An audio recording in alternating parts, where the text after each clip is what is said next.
My dear student and friends, सबसे पहले नई अपडेट पाने के लिए मेरे YouTube channel Math Talent Research को सब्सक्राइब लाइक करें। सबसे तेज वही चलता है जो अकेले चलता है, लेकिन दूर तक वही जाता है जो सबको साथ लेकर चलता है। इससे पिछले वीडियो में पढ़ा चुके हैं कि जब समकोण त्रिभुज हम लेते हैं तो समकोण त्रिभुज में 90 डिग्री के सामने के सबसे बड़ी भुजा कर्ण कहलाती है, लेकिन बाकी दो भुजा जो होती है वह एक दूसरे के इंटरचेंज होती है। यानी आधार के अनुसार लेते हैं तो लंब हो जाती है, लंब के अनुसार लेते हैं तो आधार हो जाती है। जो बाकी दो कोण न्यून कोण है वह दोनों जो है एक दूसरे के अदला बदली होती है। यानी आधार लेते हैं तो लंब हो जाती है, लंब लेते हैं तो आधार हो जाती है। जैसे में लिखे हैं कि समकोण त्रिभुज में आधार के अनुसार लंब, तो ये देखिएगा समकोण त्रिभुज हो गया। ये आधार जो लिए हैं बेस नीचे वाले को, तो नीचे वाले को ही हम कोण मान के चल रहे हैं। तो जब इसको कोण मान के चल रहे हैं तो बाकी ये 90 डिग्री के सामने को तो कर्ण स्थिर रहता है, ये नहीं बदलता है।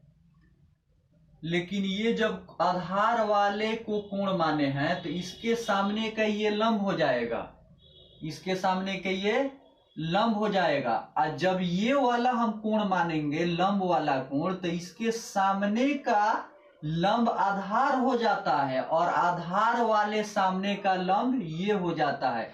यानी जैसे हम कोण लेंगे वैसा ही हमारा मान बदल जाएगा। जैसे हम ये कोण लेते हैं, ये कोण लेते हैं, इसमें हम लिख रहे हैं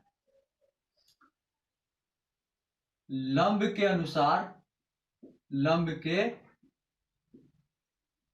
अनुसार आधार, लंब के अनुसार आधार। तो ये कोण जब लेंगे तो ये तो 90 डिग्री हो गया। आप सब जानते हैं कि समकोण त्रिभुज के सामने के जो कर्ण होता है वह सबसे बड़ी भुजा होती है। ये कर्ण स्थिर रहता है, नहीं बदलता है। अब हम लिए हैं क्या, लंब के अनुसार, यानी ये लेंगे, ये लेंगे तो इसके अनुसार जो है ये हमारा क्या हो जाएगा। जब लंब लेंगे तो इसके अनुसार हमारा आधार ये हो जाएगा, आधार ये हो जाएगा और लंब ये आधार वाले जगह पर हो जाएगा, लंब ये हो जाएगा। अब इसको इंटरचेंज कैसे करेंगे, तो यहां देखिए, अब ये कोण लिए हैं तो ये पहले आएगा, उसके बाद आधार में जाएगा, उसके बाद आधार में जाएगा। अब चलिए पाइथागोरस प्रमेय के बारे में हम बताते हैं।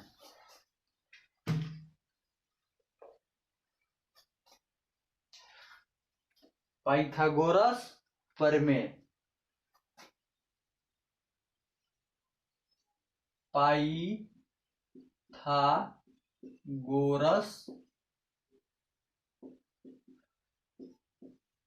प्रमेय। तो पाइथागोरस प्रमेय का फॉर्मूला जो हम लोग निकालते हैं, ये भी समकोण त्रिभुज का ही अंग है। समकोण त्रिभुज से ही ये बनता है। जैसे मान लीजिए ये समकोण त्रिभुज आकृति ले लिए, ए बी सी इसका नाम हो गया। ये हमारा क्या हो गया,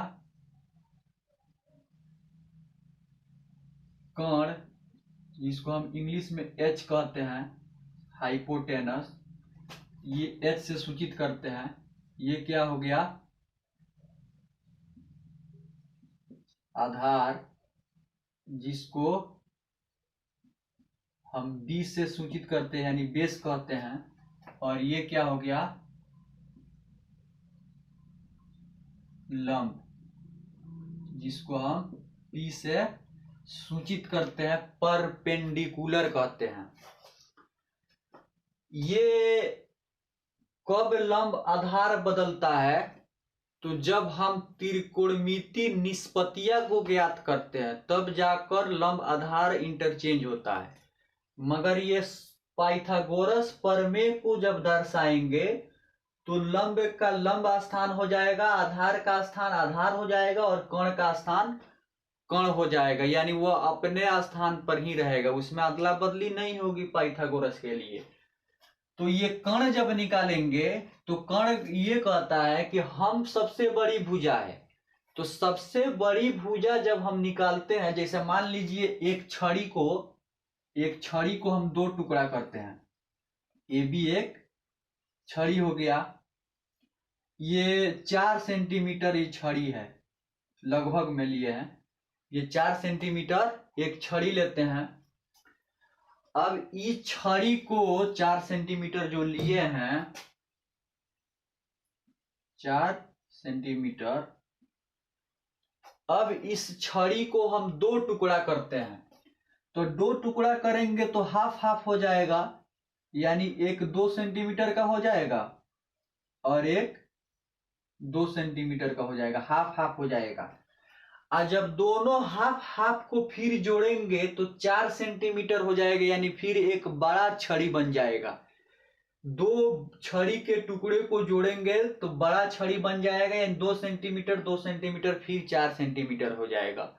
उसी तरह समकोण त्रिभुज में कण सबसे बड़ी भुजा होती है, तो कण जब निकालते हैं तो बाकी लंब और आधार वाले भुजे को जोड़ दिया जाता है, और जब हम कण का वर्ग निकालते हैं, यानी वर्ग का मतलब उसका स्क्वायर निकालते हैं, तब बाकी दो भुजा को जोड़ के स्क्वायर दिया जाता है। जैसे में यहां देख लीजिए, जिसे h निकालते हैं, h,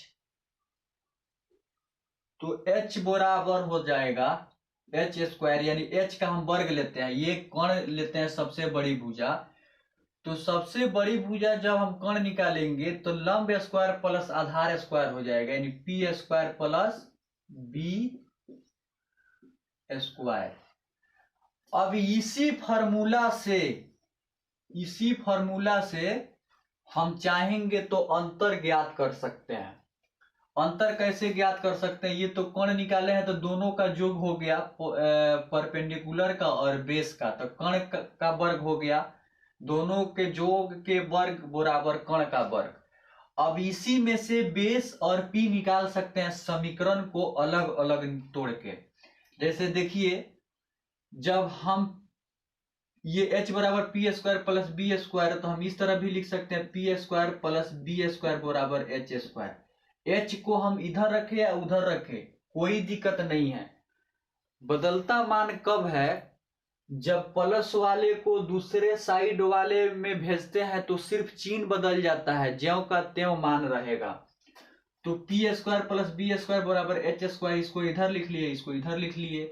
अब हमको निकालना है लंब स्क्वायर, तो एच स्क्वायर हो गया, ये राइट साइड में जब बी आएगा तो प्लस ये बी है तो माइनस बी स्क्वायर हो जाएगा, क्योंकि दिशा जब बदलता है, मान जब दिशा को बदलता है तो वह संकेत बदल जाता है साथ साथ। कोई भी मान जब दिशा बदलता है अपना, राइट से लेफ्ट जाता है, लेफ्ट से राइट आता है, तो वह संकेत बदल लेता है। जैसे में पी स्क्वायर बराबर H square minus B square, यानी प्लस में बी स्क्वायर है, इधर जाके माइनस में बी स्क्वायर हो गया। ये लंब का फॉर्मूला हो गया। अब हम b निकालेंगे, बी स्क्वायर बराबर हो जाएगा H square minus P square. अब ये b का फॉर्मूला हो गया। ये पाइथागोरस प्रमेय का सिद्धांत कहता है। जब हम भारतीय लोग पाइथागोरस प्रमेय पर विचार किए तो उस वक्त उस टाइम एक भारतीय गणितज्ञ का भी योगदान है पाइथागोरस प्रमेय में। अब वो क्या है कि पाइथागोरस प्रमेय भारतीय गणितज्ञ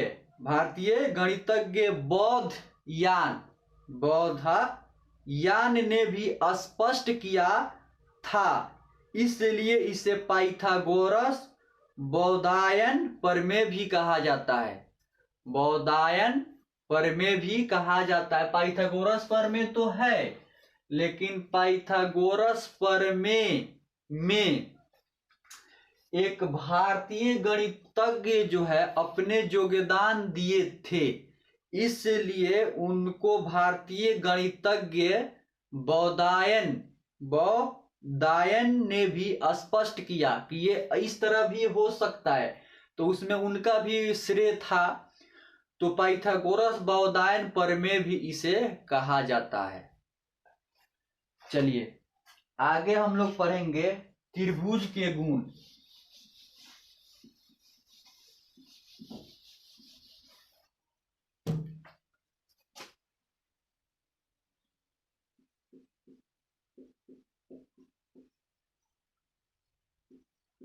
त्रिभुज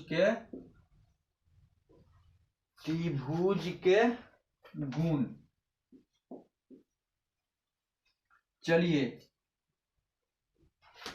त्रिभुज के गुण जब लेंगे तो नोट नंबर 1 में हो जाएगा, नोट नंबर 1 में त्रिभुज में 3 भुजाएं, 3 शीर्ष बिंदुएं तथा 3 शीर्ष कण होते हैं। जब हम त्रिभुज लेते हैं, जैसे मान लीजिए समबाहु त्रिभुज लिए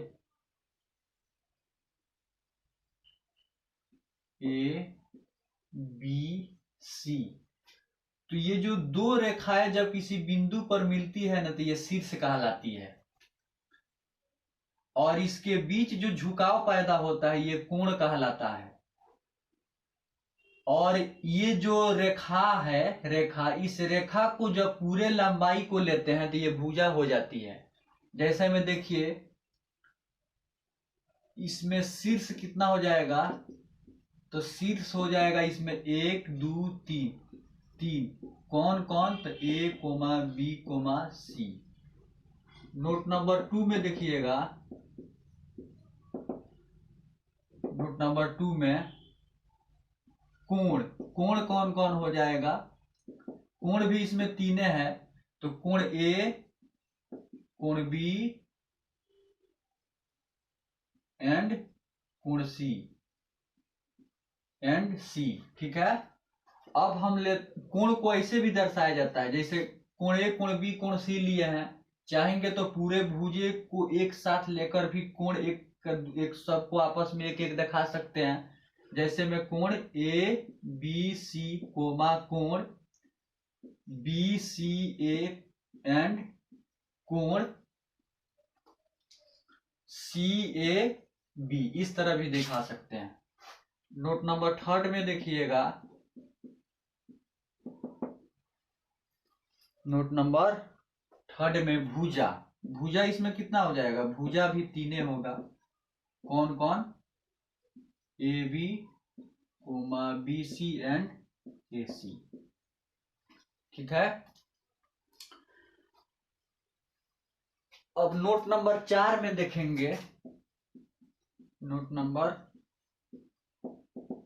4 में त्रिभुज के तीनों कोणों का योग कितना होता है, त्रिभुज के तीनों कोणों का योग 180 डिग्री या पाई रेडियन होता है,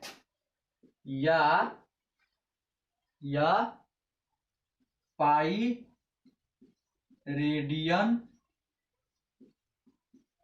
होता है। पाई का मतलब क्या होता है, पाई का मतलब जब हम मान में दर्शाएंगे तो पाई का मान 22/7 या 3.14। जब रेडियन में दर्शाएंगे तो रेडियन में पाई का मान हो जाएगा 180 डिग्री। ये डिग्री में हो गया, ये किस में हो गया, DEGREE डिग्री में। रेडियन में कितना हो जाएगा, जब इसको रेडियन पाई या डिग्री में 180 डिग्री, या इसको ऐसे भी लिख सकते हैं, 180 डिग्री को ऐसे भी लिखा जा सकता है। जैसे 2 पाई हम लिखते हैं तो पाई के मान 180 डिग्री हो गया रेडियन में, तो 18 दूना 36, 360 डिग्री। इसको हम इस रूप में भी लिख सकते हैं 2 पाई बटा 2, 2 से 2 कट गया, फिर पाई बन गया। ये जो कहते हो हो गया। अब हुआ त्रिभुज के जब 2 भुजा लेते हैं तो तीसरी भुजा के क्या हो जाती है, बड़ी हो जाती है। ये नोट छोड़ दीजिए, ये आप लोग जो है इसे ऐसा ही लिखिए, स्टार में, हच में लिखिए, स्टार छोड़िए, हच में लिखिएगा। त्रिभुज के 2 भुजाओं का योग यानी लंब प्लस आधार h, ये दोनों से बड़ा होता है, तीसरी भुजा से बड़ी होती है। उसके बाद देखेंगे त्रिभुज के 2 भुजाओं का अंतर तीसरी भुजा से छोटी होती है। त्रिभुज के 2 भुजाओं के अंतर तीसरी भुजा से क्या होती है, छोटी होती है। ये चिन्ह जिस तरफ ये खुला हुआ रहता है इसको हम बोलते हैं बड़ा यानी ग्रेटर देन, और जिसके तरफ ये कोना रहता है इसको हम बोलते हैं छोटा यानी लेस देन। ये बड़ा हो गया और ये छोटा हो गया। लेकिन कभी कभी होता क्या है कि जिस इधर भी हम घुमाते हैं ये तो छोटा होता ही है, ये छोटा होता है और ये बड़ा होता है। लेकिन कभी कभी ये खुले हुए द्वार को दिशा अगर हम बदल देते हैं तो जिधर ये खुला हुआ जाता है वही बड़ा को इंडिकेट करता है। जैसे में 3 अब बड़ा 4 है तो हम ये तो छोटा को दर्शा रहा है, लेकिन यहाँ पढ़ेंगे ये इस बात को कि ये 3 छोटा है और 4 बड़ा है, क्योंकि ये कोना वाला छोटा को दर्शाता है, जिधर खुला हुआ द्वार रहता है वो बड़ा को दर्शाता है। तो ये आप समझ भी गए होंगे कि कर्ण जो है जब 2 भुजा को जोड़ते हैं तो कर्ण बड़ी भुजा होती है। जब दोनों भुजा को अंतर निकालते हैं तो कर्ण छोटी हो जाती है। ठीक है, ये कभी कभी स्थिति में ये इधर घुमा देते हैं छोटा हो जाता है, कभी कभी स्थिति में ये बड़ा हो जाता है। कब, जब हम मान को रख कर चेक करते हैं तो वहां इस स्थिति को पता चलता है। चलिए नेक्स्ट वीडियो में पढ़ाएंगे जो त्रिकोणमिति निष्पत्तियां होती है उसको हम क्या ग्रीक शब्द में पढ़ते हैं और उसको कैसे मान निकालते हैं डिग्री में, उसको आसानी से हम आप लोग को आगे समझाएंगे, डाटा के साथ पूरे ग्राफ में समझाएंगे। चलिए आज के लिए इतना ही।